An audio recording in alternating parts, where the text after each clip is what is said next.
Adventist World Radio. Ilay feon'ny fanantenana.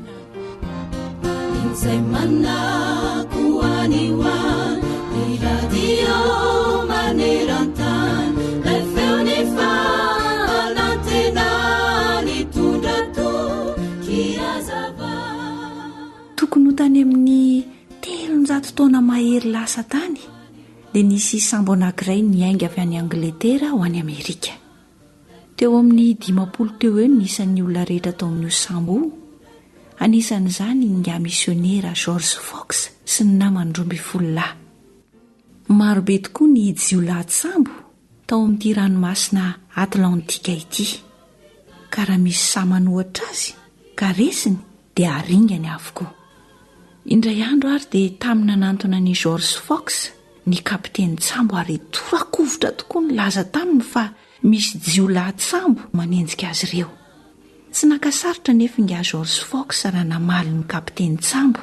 Hoy izy hoe aoka angataka amin'Andriamanitra tsika mba ilazany amintsika izay tokony atao. Avy eo dia lasa nivavaka mangina tao amin'ny efitrano fandriany nga George Fox. Rehefa vita nivavaka dia nanome toky ilay kapiteny sambo izy fa Andriamanitra dia hiaro sy ianao izay rehetra mahasoa ny zanany. Ary dia nasany nampandehanana mahitsy ny sambo fa tsy hivily noho ny fahatahorana ny jiolahy sambo. Rehefa alina ny andro dia nivonoina avokoa ny jiro rehetra afa-tsy jiro anankiray monja. Ny paikany tamin'ny 12 alina inizao ny antsoantso ny mpitily. Tratry ny jiolahy tokoa resika ho faty tsika. Ny fota ao am-pandriana nga George Fox tamin'izay nitazana ary hitany tamin'ny fahazavan'ny diavolana fa efa mbiakaiky tokoa ny jiolahy sambo. Nandohalika nivavaka niaraka tamin'izay George Fox mba hiarovan'Andriamanitra azy sy ny mpandeha rehetra. Noho ny afaka kelikely dia indro tokoa ny zavona matevina nanarina ny ranomasina ka takona tsy nisy hita intsony na ny volana na ny sambon'ireo jiolahy. Tsy izany ihany fa ny fofofo mafa ny rivotra mahery ka tao anatin'ny aizina no nitsofa ny rivotra mba hifanala-vita ny reto sambo anankiroa. Rehefa nisava ny zavona dia gaga avokoa reto mpandeha niaraka tamin'ny George Fox fa tsy hita popoka ilay sambony jiolahy nanenjika azy ireo. Ary dia tonga somatsara tany Amerika ilay sambo nitondra an'i George Fox. Nahatoky ny hery sy ny teny fikasan'Andriamanitra tokoa nga George Fox ary dia namonjy azy Andriamanitra. Azontsika atao ihany koa ny manao toy izany rehefa todo zavatsarotra isika satria afaka mamonjy antsika ilay Jehovah Andriamanitra izay mpahary izao rehetra izao. Arak'izay voalaza ao amin'ny Salamo 430 ny 7:7 manao hoe mitaraina ny marina ary miaino azy Jehovah ka mamonjy azy amin'ny fahoriany rehetra. Miteny ny Baiboly hanisan'andro no fonaina rasoa ampofazamalaina fatomotrany andro izao.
Téléphone 034 06 797 62.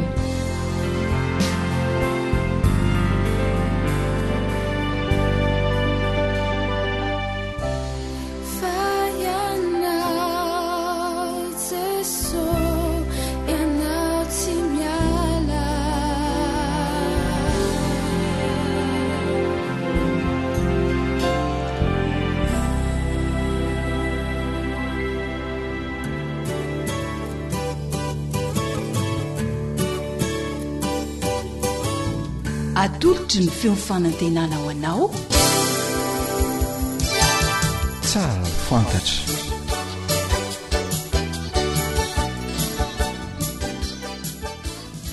dia manantotrantitra ny fiarabana ombam-piraritsoa aminao mpiaino manaraka ny fandaharana antenaina fa hitondra zavatsoa anao firahana amin'ny radio adventista maneran-tany.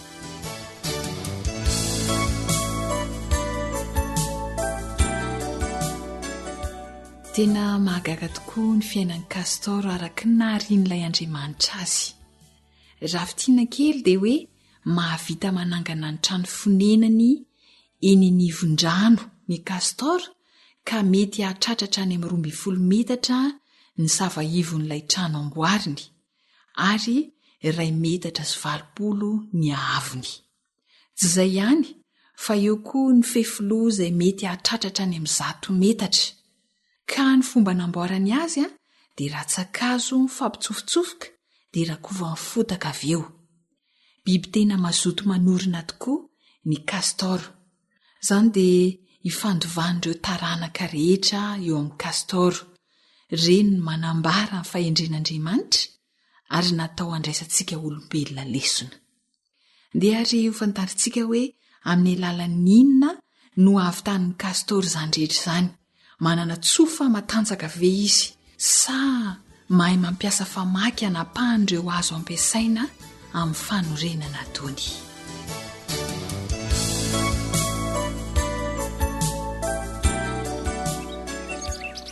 Efa ndresana fa ao anatin'ny antokony biby pikiky ny kastor. Noho izany dia nifiny no fitaovam-piasana tena mahery vaika ampiasainy. Tsy misy afa-tsy amin'ny alalan'ny nifiny dia ahavitanin'ny kastor manapatapaka ny hazo araka ny filany. Mahatalanjona fa ny kastor dia afaka manapaka vatankazo manana savaivo 12 santimetatra ao anatin'ny 30 minitra latsaka. Ny nifin'ny kastor anoloana mantsy dia tahaka ny hety izay misy sisiny roa afaka maka eto izany tsika dia diniantsika eo. Misy sesiny roa izay manana hery mahatalanjona manapatapaka. Ny faritry ny nify ny castor anatiny amin'ny nify anoloana dia somary malemy kokoa raha mitaha amin'ny faritra eo ivelany. Miasimbaingana kokoa ilay faritra malemy ao anatiny io noho izany. Ny eo ivelany kosa mafy tsara. Dia izay no miforona ho azy ho fitaovana maranitra dia maranitra ahafahan'ny castor manapaka hazo. Izay izany ny fitaovana ampiasain'ny castor anapahany ny hazo ampiasaina. Ndresahana ihany koa nefa fa mpilomano mahay tokoa ny castor ary izay no ahafahany miditra ao amin'ilay trano fonenany. Azo lazaina izany fa biby mahafehy filomanosana tokoa izy. Inona reny antony? Noho ny rambony izay somary fisaka izay tena ifehezany ny filomanosana tokoa. Ankoatr'izay anefa dia misy antony manokana ihany koa ny ilany an'iny rambo fisaka iny. Raha sendraka misy loza mantsy dia iny rambo fisaka iny no ikapokapohany mafy ny rano mba hampafantarana ireo castor hafa rehetra ao amin'ny faritra misy azy ary dia tsy tampoka ny loza fa afaka miomana tsara na mitsoaka ara-potoana ny castor.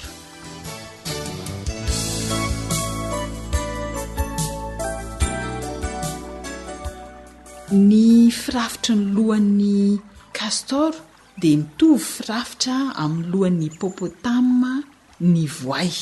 Izany hoe eo an-tampony karandohany no misy ny orony, ny masony, ny sofiny izay mahatonga azy ireo hita ety ambon-drano rehefa milomano.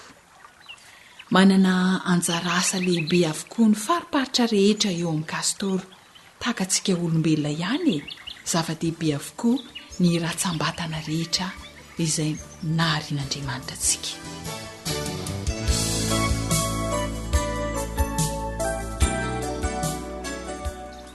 Ankoatra ny rambo dia manana tongotra aman-tanana efatra ny castor tahaka amin'ny biby mitovy karazana aminy.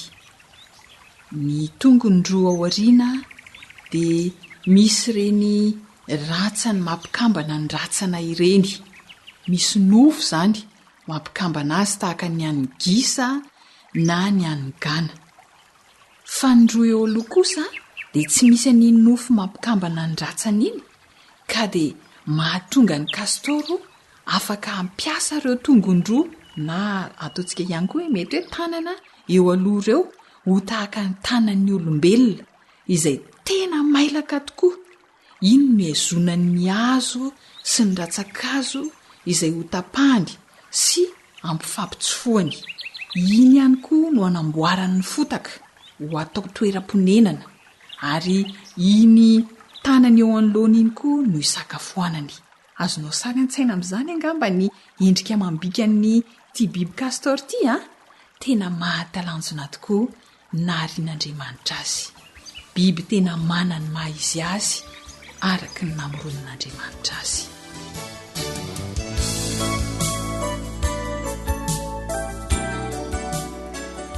Miasa manolo tena mahatoky izany ny fiainan'ny castor.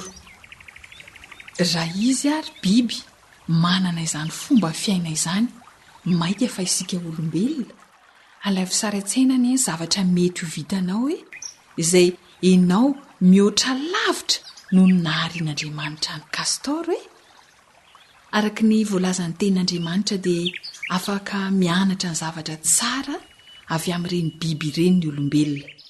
Ity am-pamaranana ary dia tiana ny mampafantatra anao fa biby tsy mihinana hena ny castor fa kosa miankina amin'ny vanim-potoana ny sakafo hohaniny arakaraka ny vokatra misy.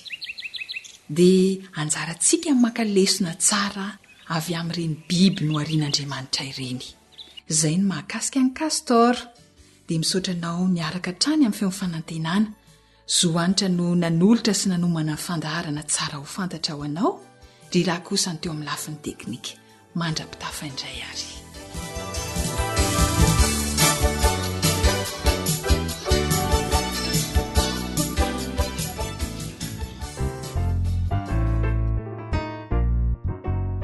Afrique, cœur de l'île.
Ilay feo ny fanantenana misy ondrizay manilasy fandemanimbalidy ampio ny tompo malala satria andrapakireo bibity omba tantano fazafo ifefady solalana kambatoro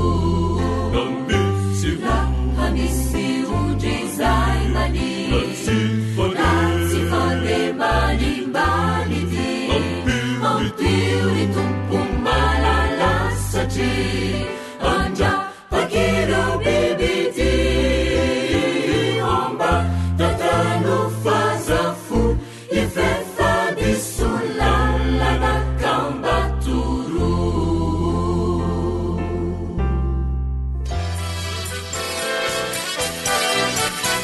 AWR manolotra ho anao feo ny fanantenana.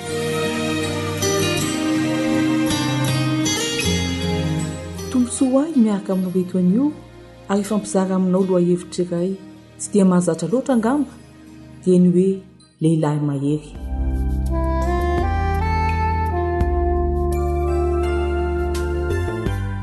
Ara-tantara, iza no fantatrao hoe lehilahy mahery?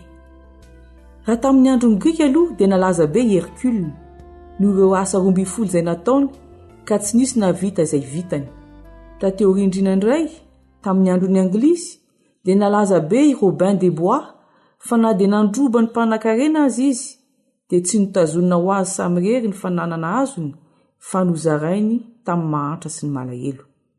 Tateo rindrina indray voatsela akory dia eno atraizatraiza nilaza ny Batman, Spiderman, Superman izay samy lehilahy mahery avokoa ary samy manana ny tanjany sy ny fahaizany. Mety olombelona ohatrantsika ny sasany kosa tantara noforonina kanefa ny mampiavaka azy ireo ary itovian'izy ireo dia samy manana hery hafa kely tsy tahaka ny olona rehetra izy ireo. Toa Andriamanitra kely mihitsy aza ny fiheverana azy. Mba misy lehilahy mahery ve voalaza ao amin'ny Baiboly? Misy tokoa. Anisan'izany Goliata, Filistina, izay fantadaza tokoa. Ny tantarany dia voarakitra ao amin'ny Samuel voalohany 17. Ny mampiavaka izany Goliata izany dia matanjaka tokoa izy ary lava dia lava, mirefy 3 metatra sy 70 centimetра. Angambisika dia tsintsina kely raha mijoro eo akaikiny. Raha mamaky ny Baiboly isika ao amin'ny Samuel voalohany 17 ihany, ny voalohany ka hatramin'ny 12 dia mety talanjona tokoa mieritreritra an-tsaina ny mety ho bikabika n'ity lehilahy mahery ity, goavana sy mirongo fiadiana, mirongo fiarovana. Nanahoana nefa ny fiafaran'izany lehilahy goavana sy mahery izany? Resin'i David izy. Resin'i David tamin'ny antsamitady. David ilay faralahy-kelin'i Jese, mpiandry-ondry, mbola tanora, tsy manana fahaizana momba ny fiadiana, tsy nitondra na sabatra aza, fa niantehitra tamin'ny herin'Andriamanitra. Fa fambaraka tsy nisy ohatr'izany ny Filistina satria ilay lehilahy mahery nantenaina dia lavo. Resy noho i Davida niaraka tamin'Andriamanitra, Andriamanitra izay tena mahery tokoa, mahery noho ny lehilahy mahery ety ambonin'ny tany. Andenga ho jerentsika ny filazan'ny Baiboly an'Andriamanitra. Ao amin'ny Isaia 2:7-10 dia izao ny voalaza: Jehova mivoaka tahaky ny lehilahy mahery, tahaky ny fanaompiady moaza ny fahatezerany. Miantsoantso izy, eny mika mafy, mampiseho hery aresy ny fahavalony izy. Nizaniza zany mitsangako ho fahavalon'Andriamanitra dia azo antoka fa ho resy. Ao amin'ny Jeremia indray, Jeremia 20:9-20. Rehefa noesesonin'olona Jeremia noho ny fanaraina an'Andriamanitra dia izao no lazainy: kanefa Jehova momba ahy toy ny lehilahy mahery mahatahotra, ary noho izany dia ho tafotoina ny mpanenjika ahy ka tsy haharesy, ho menatra indrindra izy satria tsy endry. Fa menarana mandrakizay izay tsy ho adinoina izany. Ny dikan'izany dia izao: ny mpanenjika ny olon'Andriamanitra dia ho menatra, ho resy. Ary ny mpanao salamo dia lohabavaka ny aiky ao amin'ny salamo 5:20-7 manao hoe: ianao manapaka ny savony ranomasina raha manonja ny alina, dia mampitsahatra azy ianao. Eto dia voalaza fa na ny ranomasina zavaboary dia mankatoa an'Andriamanitra manaiky ny heriny.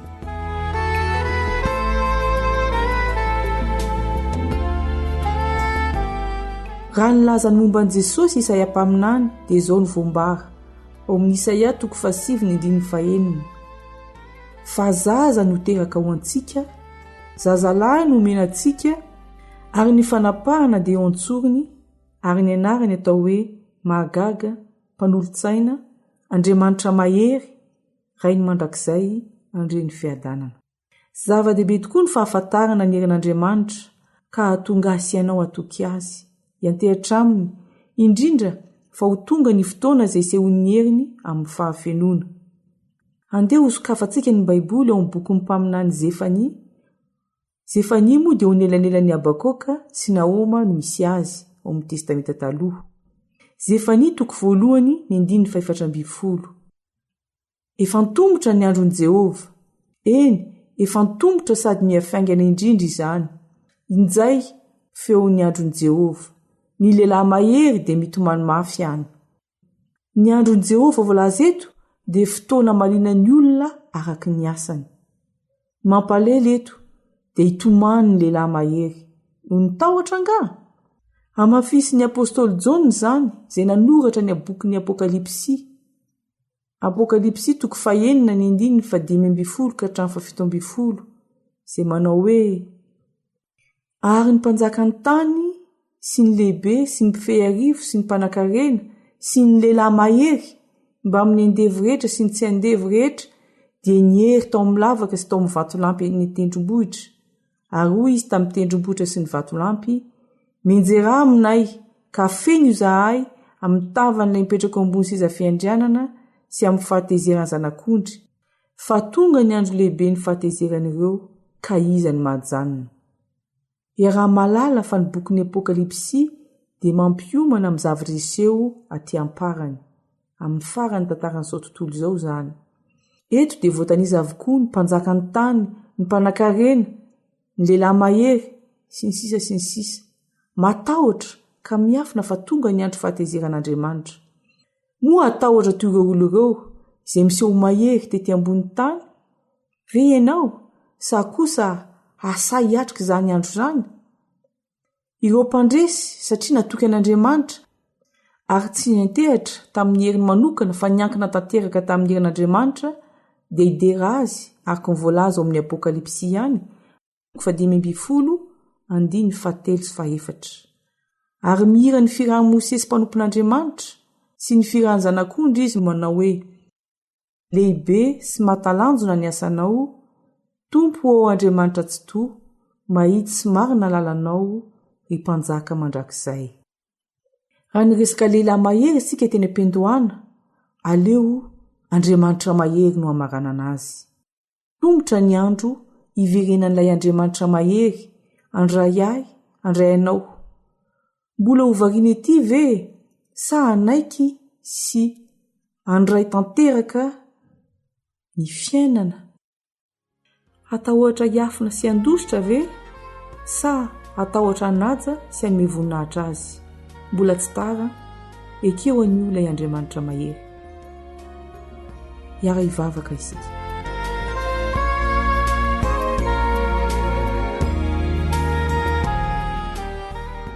Raha io, Andriamanitra mahery ianao, mideranao izahay, mankalaza anao, tsy takatry ny sainay ny alehibe ianao.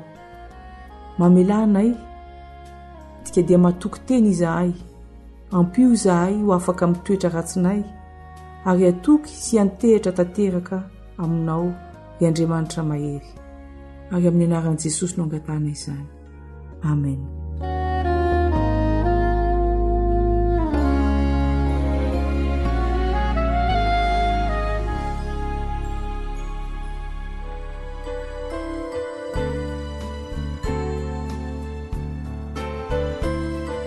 Heritage Singers. Life is easy when you're up on a mountain and you've got peace of mind like you've never known. But when things change and you're down in a valley,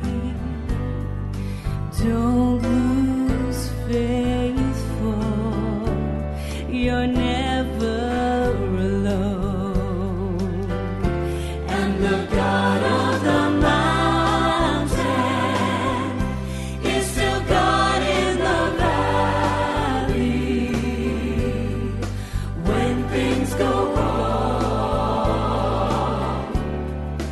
He'll make them right. And the God in the good times is still God in the bad times. The God of the day is still God of the night. Adventist World Radio, the voice of hope. Faith when we're up on that mountain, but talk comes easy while life's at its best. But in the valleys of trials and temptations, that's when faith is really put to the test. And the God of the mountain is still God in the valley. When things go wrong, He'll make them right. And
fianakaviana fon'ny fiarahamonina.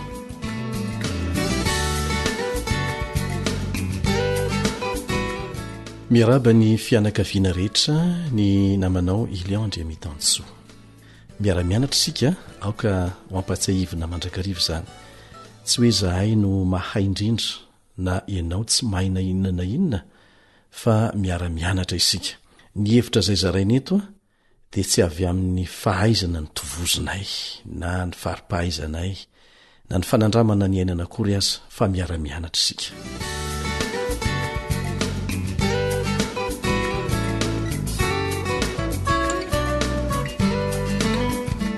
dia mitoy-hatrany ary ny fiarantsika mianatra mikasika ny fahaizana miaino rehefa miresaka. nisy fanontaniana maromaro zay noresahana teto fa manampy atsika raha apetratsika amin'ny tenantsika rehefa miresaka amin'ny hafa isika, anampy atsika ahatakatra zay tena tiany ambara mba ahamora ny hanampitsika azy na hamalitsika ny resaka ataony. ny fanontaniana voalohany dia ny hoe inona ny lazainy ara-baky teny, ilay tena ny teneniny mihitsy ara-baky teny. ny manaraka an'izay dia ny hoe ahoana ny fomba ny lazany azy, zany hoe le fihetsika nasehony nampirahany tamin'ilay fitenenana, ny tanana, ny fiketro ny endriny, ny fijerin'ny masony ary koa aza ny lantom-peony. ny fanontaniana fahatelo dia ny hoe manahoana indray ny fihetseham-pony teo am-pitenenana zay no lazainy. ireo indray miaraka dia hanampy ianao anakaiky kokoa ny fahalalana ny tena hevitra na afatra tiany ambara. inona ny tiany ambara? zay ny fanontaniana faefatra zany. mifantoka amin'ny ivony resaka mihitsy zany. tsy ho azonao tsara ny afatra ambaran'ilay olona miresaka aminao raha tsy fantatrao zay tiany ambara. ary ny tiany ambara no antony ametrahana n'ireo fanontaniana efatra ireo eo ampiresahana. nisy fanazarana zay nozaraina taminao teto, aza menatra mihitsy mandray antsoratra. anareo fanontaniana efatra ireo dia manova fanazara-tena, izay koa nge mbola miara-mianatra aminao manazatra ny tenanay amin'izany, manova fanazara-tena mamantatra zay lazainy ara-baky teny, dia avy eo mamantatra miaraka amin'ny vava, miaraka amin'izay ny fihetsika naseho ny lantom-peony, fihetsika ny endriny teo am-pitenenana, dia miezaka mamantatra ihany koa ny fihetseham-pony teo am-pitenenana. ireo mitambatra no anampy antsika hamaly ny valon'ny fanontaniana faefatra resahana amin'ity anio ity. ny olona sasan'izay miresaka amintsika zany dia mahafantatra mazava tsara ny ao an-tsainy ao, ny zavatra tiany ampitaina, ny zavatra tiany lazaina. ary raha mahay mampiasa tsara ny teny izy, mifantana ny teny tokony ampiasaina, dia ampazava tsara ny hevitra tiany ambara aminao zany. tsy olana ny amin'ny olo ohatran'ireny, mora aminao ny matakatra zay tiany ambara, mifanaraka tsara ny teny ambarany sy ny fihetsika sehoany, ny fihetseham-pony eo am-pitenenana an'izany, dia mora ny mamantatra zay tena tiany ambara. raha afaka miteny tsara izy, raha tsy misy feo hafa manembatsembana ihany koa feon'olona na koa feon'ny eritreritra, dia azo antoka fa horen'ny olona miaino azy ny teny ambarany. raha tsy hoe anga tsy mifantoka amin'izay lazainy le olona iresahany, raha vonona sy liana iaino azy ny olona resahany, ary raha takatr'ilay olona resahany hevitra ny teny renesiny, satria mampiasa teny manamora ny fahatakarana zay tiany ambarana izy, indrindra raha tsapa ny fihetseham-pon'ilay olona iresahany, sady azo ny famatoran'izany rehetra zany, teny, fihetsika, fihetseham-po, dia azo antoka fa ho takatry olona io ny hevitra tiany ampitaina. rehefa miresaka zany dia ireo ny fanazarana atao. amin'ny voalohany dia miezaka amin'ny manaraka efa haitsenjery hatramin'ireo fanontaniana tokony apetraka amin'ny tena mba hatakarana zay tiany hafa ho lazaina. amin'ny manaraka dia lasa mandeha ho azy aminao lay izy. mipetraka ireo fepetr'ireo, na miresaka ifanaovan'olondroa, na miresaka ifanaovan'ny olona anankiray amin'ny olona maromaro. manamora na manasarotra ny ahafeno ireo fepetr'ireo anefa ny fihetsika sehonao eo anatrehan'ilay olona miresaka aminao ihany koa.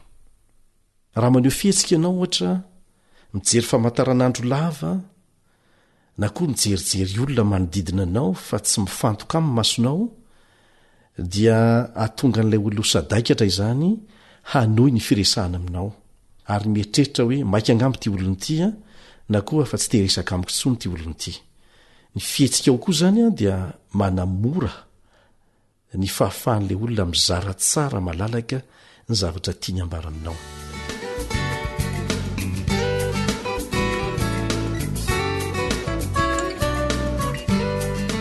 Efa niarantsika nianatra teto ireo dingan'ny fifandraisana, tsy maintsy arahana tsara ireo rehefa miresaka.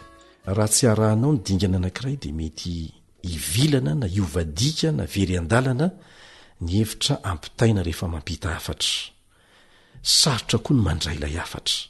Ny tsingery ny fifandraisana dia feno rehefa hainy mpiaino averina sy ambarany ny hevitra na hafatra ny raisiny na le hafatra voarainy.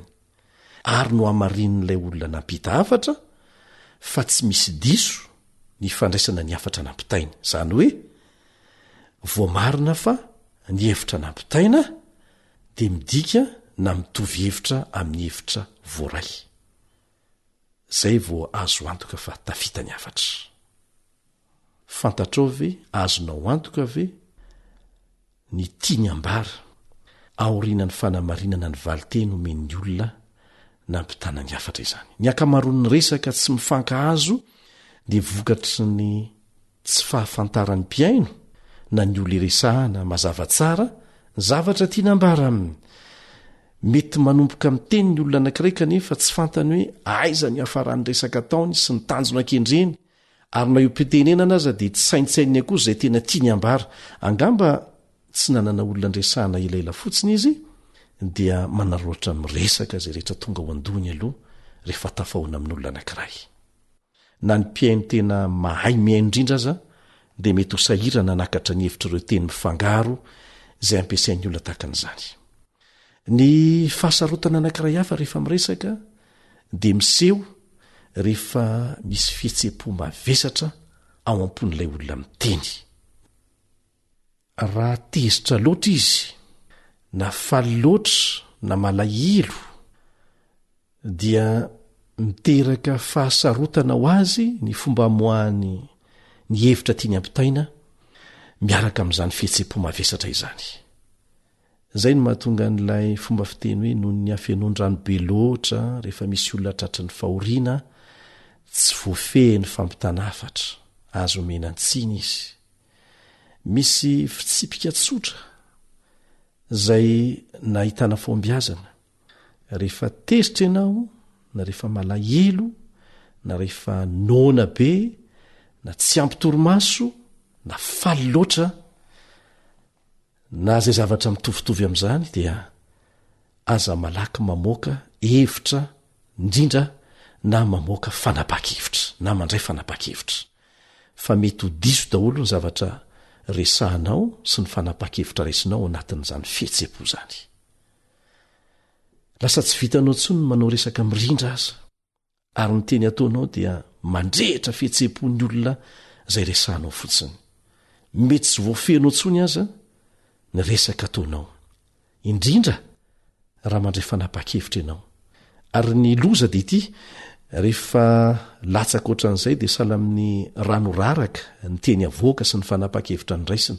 Vitsy ny olona manana fo tahaka ny zaza miteny hoe tao anatin'ny fahatezerana na tao anatin'ny alahelo na tsy ampitoromaso na faly loatra dia nanao teny tsy voahevitra na nandray fanapakevitra tsy nosaina. Vitsy ny olona manao an'izany. Fa matetika reny teny efa navoaka na fanapakevitra ny raisina tao anatin'ny fihetseham-po mavesatra ireny dia arovan'ny olona, arovan'le izy na fantany aza fa diso. Mety ho tratran'izany daholo na iza na farany olona manam-pahaizana sy mananaim-panahy matanjaka indrindra aza rehefa tsy voafehy zay fihetseham-po zay. Ny fanafodiny rehefa tratran'izany ianao malahelo mafy, tezitra be, nona be, tsy ampitoromaso be sy ny sisa, aleo mangina aloha. Araka ny voalaza o Salamo 4 ka ny 9 fa 4 Salamo 4:4 manao hoe tezera fa aza manota mietrereta ao ampandrinao ka mangina. Aleo mangina zany toy izay mamoaka teny na fanapa-kevitra izay azo antoka fa tsy ho voafe. Na mitoejavatra sarotra tahaka an'izany aza nefa dia azo atao ny manakatra ny zavatra tian'ilay olona ampitaina aminao raha manokana fotoana bebe kokoa azy ianao. Ary aleo miaino fotsiny aloha, mitaona ampaharetana an'ilay olona mba hanampy anao anakatra izay tena tiany ambara. Mety ilainao ny miandry azy mba ho tony tsara ahafahany mamoaka hevitra ampahatoniana.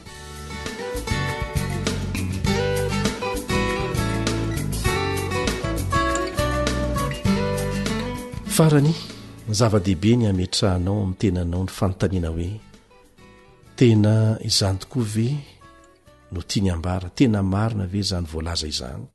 Ny olona sasany mantsy dia mini mihitsy miresaka zavatra mifanohitra, mamily manolana ny fahamarinana. Ny sasany indray dia manao izany tsinahy. Inona ny tiany ambara?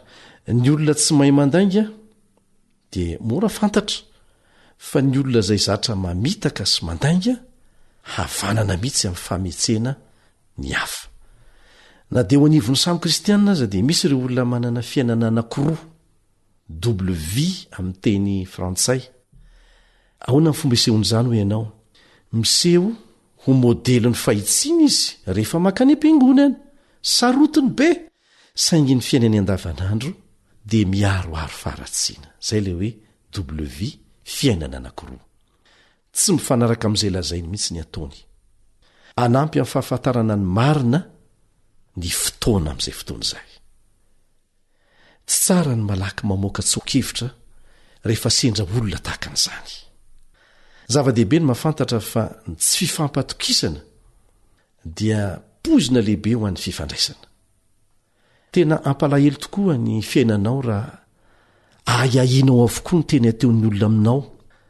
Raha mikolokolo toe-tsaina tia mitsikera, be fanahina ny hafa ianao, dia tsy ahazo aina ny olona rehefa mifandray aminao, ary mety handosondositra anao mihitsy aza.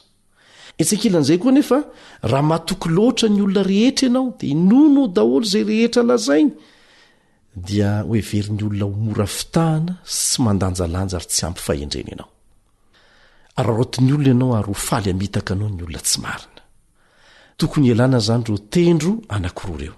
Ary tokony ho takatrao ny fatra tokony inona amin'ireo teny ambarany hafa aminao.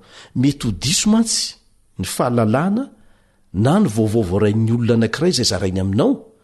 Mety ho diso hevitra izy fa tsy manao fanahiniana. Mety hampahatsora-po koa no itenena ny zavatra anankiray izay diso tanteraka fa tsy fanahiniana. Fa na inona tranga miseho amin'ireo anankiroa ireo dia tsy maintsy ataonao an-tsaina fa izay teny ambaran'ny hafa dia mety tsy ho ny fahamarinana rehetra ary tsy ny fahamarinana irery ihany koa. Noho izany aoka ho ataonao an-tsaina mandrakariva fa mety isy fahatsoana ny teny ambaran'ilay olona na fanahiniana izany na tsy. Ny fihetsika asetritsika manokana ny zavatra izay toa tsy marina tanteraka dia manandanja be dehibe ihany koa. Tsy ilaina misafoaka.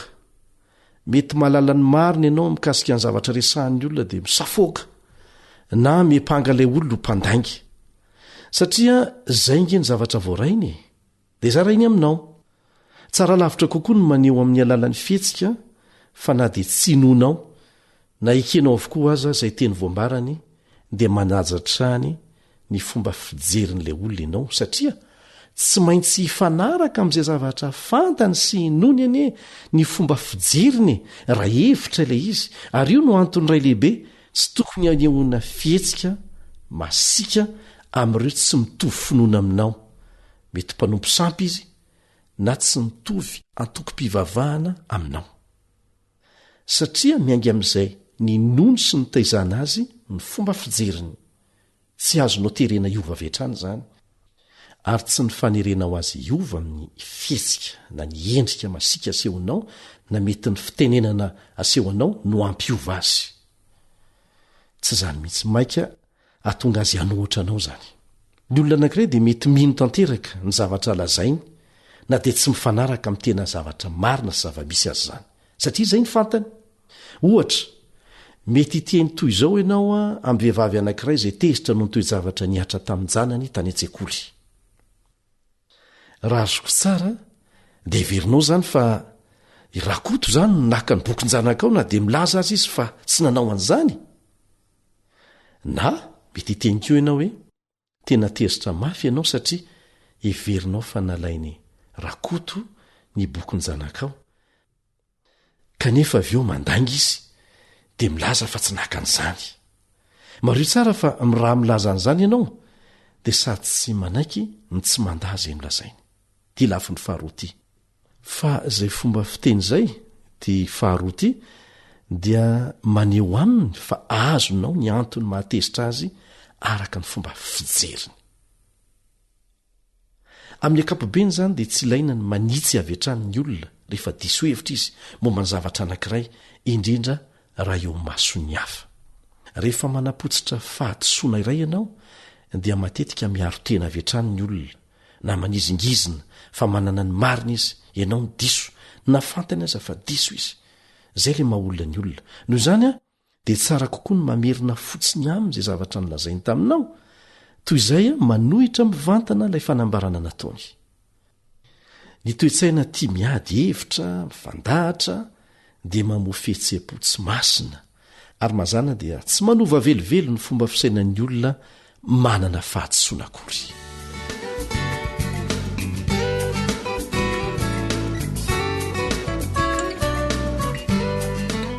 zao ny voalaza ao amin'ny boky testimonies boky faharoa pejy 530 na oviana no ampiasana ny herin'ny saina na fahefana na hery ary tsy miseho ny fitiavana dia hiala ny fitiavan'ireo izay ezahantsika atonona amin'ny fomba toy izany ka hiaritena izy ary noho izany a dia anjary hanosika antsika izy ary tombohery ny fanoheriny antsika dikan'izay tsy ho tafita mihitsy ny afatra tianao ampitaina ary maika aiza izy iziriziry amin'ny heviny tsy ova mihitsy izy ny fiasan'ny fanahy masina no hitarika ny olona ahatakatra zay zavatra marina tianao ampitaina aminy araka voalaza amin'jaona toko 2 ary rehefa izy no mitarika antsika dia afaka manambara mazava ny fahamarinana amin'ny fomba mandresy lahatra isika ary rehefa izany dia aoka ho avelantsika hanao ny anjara asany amin'ny fandresena lahatra n'ilay olona ny fanahy masina fa aza maka ny toera ny fanahy masina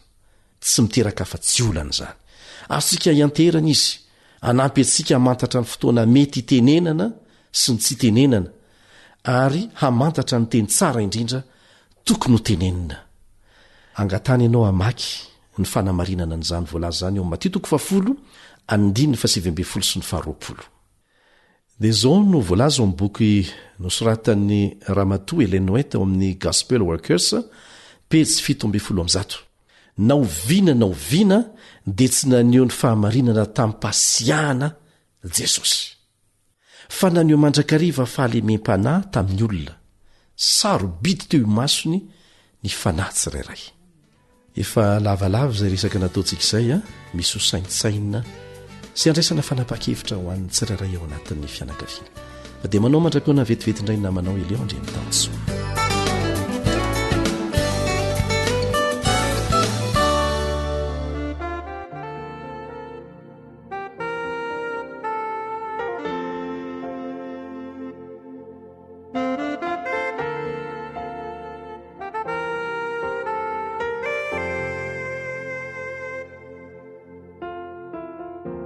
Antokobira iraky ny avo Anosy Be Ouest.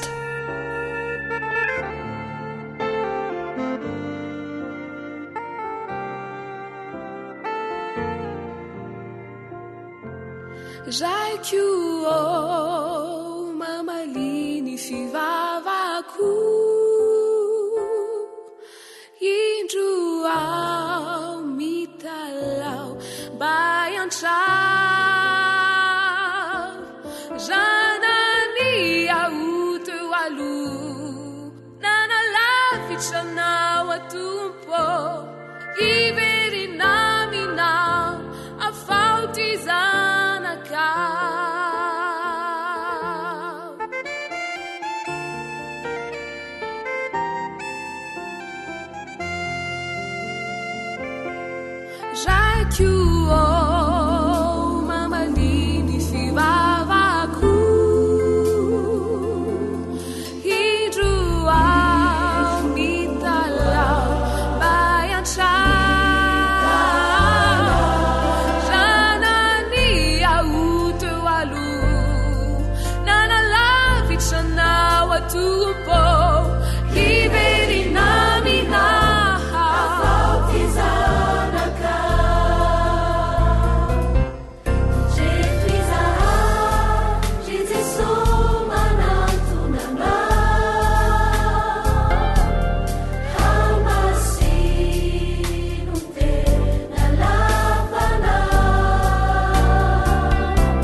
ankoatra ny fiainoana amin'ny alalan'ni podcast dia azonao atao ny miaino ny fandaran'ny awr sampana teny malagasy amin'ny alalan'ni facebook isan'andro amin'ity pejy ity awr feon'ny fanantenana.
Ilay feon'ny fanantenana.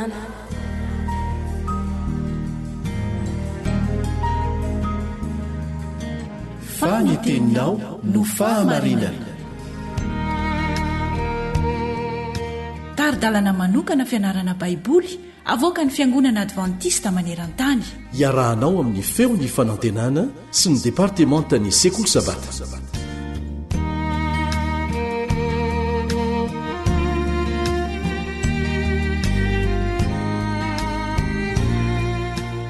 Inonay fa mbola aliana ianao hiara-hianatra ny ten'Andriamanitra aminay mandritra ny minitra vitsivitsy.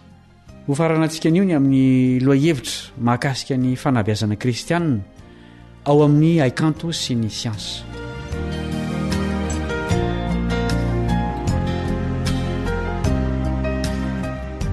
Misy fitsipika roa izay mahadiso ny siansa moderna momba ny fanazavana ny atombohan'ny fiainana teto an-tany.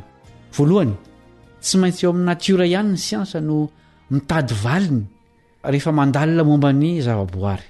Faharoa, siantifika maro no milaza fa tsy miova ny lalan'ny natiora. Samy diso ireo hevitra ireo rehefa ny andohan'ny aina teto an-tany no resahana. Andeha ho jerena ny fitsipika voalohany. Milaza zany fa misy antony avokoa ny zava-mitranga eto an-tany. Fanazavana tsara atakarana ny fisian'ny rivo-doza zany. Saingy tsy manampy antsika atakatra ny Genesis toko voalohany dia ny voalohany, manao hoe tamin'ny voalohany Andriamanitra nahary ny lanitra sy ny tany. Milaza ny siansa fa tsy misy ifandraisany amin'Andriamanitra ny andohan'ny aina. Noho izany tsy hampianatra velively ny siansa fa ny andoha tamin'ny fahagagana nataon'Andriamanitra ny fiainana. Ny faharoa dia ilay manao hoe tsy miova ny lalan'ny natiora. Tomariny zany mandra-pamakiana ny Romana toko 5:12. Inona moa ny lazain'io andininy io? Andeha rahantsika mamaky Romana toko 5:12. Koa izany dia tahaka ny diran'ny Niota avy tamin'ny olona iray ho amin'izao tontolo izao, ary Niota noho ny diran'ny fahafatesana ka natratra ny olona rehetra ny fahafatesana satria samy efa nanoty izy rehetra. Mampianatra antsika io andininy io fa nisy fotoana izay tsy nisy ny fahotana sy ny fahafatesana ary manohitra ny zavatra rehetra ampianarin'ny fivoarana miandalana izany. Diso ny fiheverana fa mitovy ihany ny fampianaran'ny baiboly sy ny siansa moderna ny amin'ny ny atombohan'ny fiainana. Raha manaiky izany fahadisoana izany sika dia hiala amin'ny baiboly ary anaiky hevi-diso.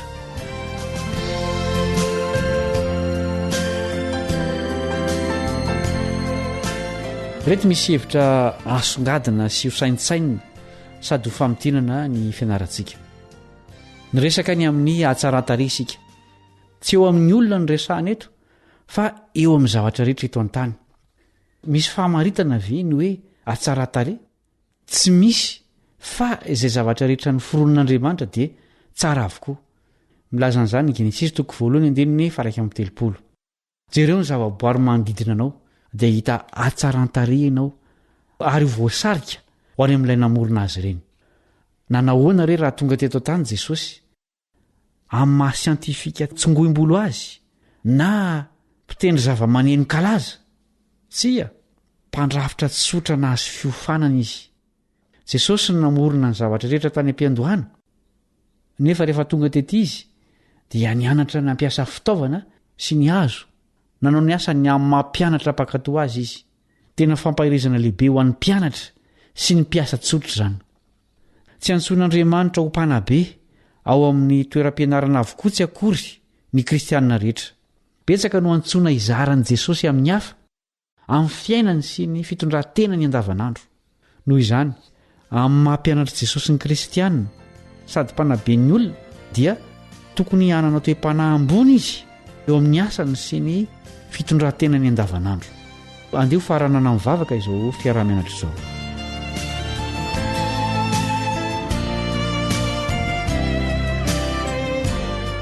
Rainay izay any an-danitro misaotra anao izahay noho ireo afatra noraisinay tamin'ny fianarana nyity lesona ity. Arovy izay tsy ho voasariky ny fampianarana izay foron'ny sain'olombelona fa tsy mifototra amin'ny teninao.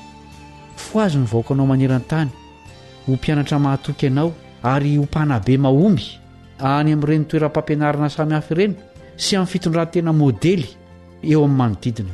Tehiriza ao amin'ny fatokianany teninao izahay eo ampiandrasana ny iverenan'i Jesosy. Amin'ny anarany no angatahanay izany vavaka izany. Amen.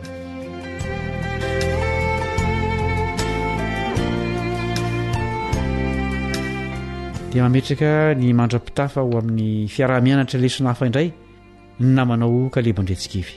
Veloma tompoko.